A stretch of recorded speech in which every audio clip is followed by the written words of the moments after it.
എല്ലാ ദിവസവും ഭക്ഷണം കഴിക്കാറില്ലേ? എല്ലാ ദിവസവും കുളിക്കാറൊക്കെ ഉണ്ടല്ലോ. ഇങ്ങനെ ശരീരത്തിന്റെ കാര്യത്തിൽ നമ്മൾ എത്രമാത്രം ശ്രദ്ധയുള്ളവരാണ്. എന്നാൽ ആത്മാവിന്റെ കാര്യത്തിലോ? ഇന്നത്തെ സുവിശേഷത്തില് ഫരിസയരുടെയും നിയമജ്ഞരുടെയും കാപട്യത്തെ തുറന്നു കാണിച്ച് ശക്തമായി വിമർശിക്കുകയാണ് ഈശോ. ഈശോ പറയാണ്, നിങ്ങളുടെ ഹൃദയത്തിൽ മുഴുവനും ദുഷ്ടതയും വഞ്ചനയും അസൂയും വെറുപ്പും ഒക്കെയാണല്ലോ. ഒട്ടും സ്നേഹം അടിയില്ല. എന്നിട്ട് പുറമെ നിങ്ങൾ വളരെ മാന്യന്മാരായിട്ട് നടക്കുന്നു. നമ്മുടെയും ജീവിതത്തിലൊക്കെ പലപ്പോഴും അങ്ങനെ തോന്നാറില്ലേ?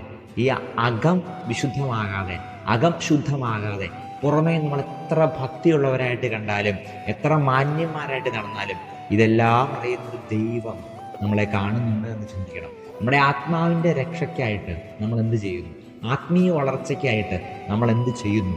അതോ ഇങ്ങനെയൊക്കെ നടന്നാലും കുഴപ്പമില്ല, ആരും കാണുന്നില്ലല്ലോ എന്നൊക്കെ ചിന്തിക്കുന്നുണ്ടോ? ഇന്ന് ആവിലായിലെ വിശുദ്ധ അമ്മ ത്രേസ്യയുടെ തിരുനാൾ നമ്മൾ ആഘോഷിക്കുകയാണ്.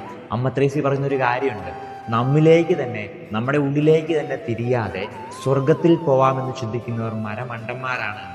എൻ്റെ പ്രവൃത്തിയും ശരിക്കുള്ള ഞാനും തമ്മിൽ എന്തെങ്കിലും ബന്ധമുണ്ടോ?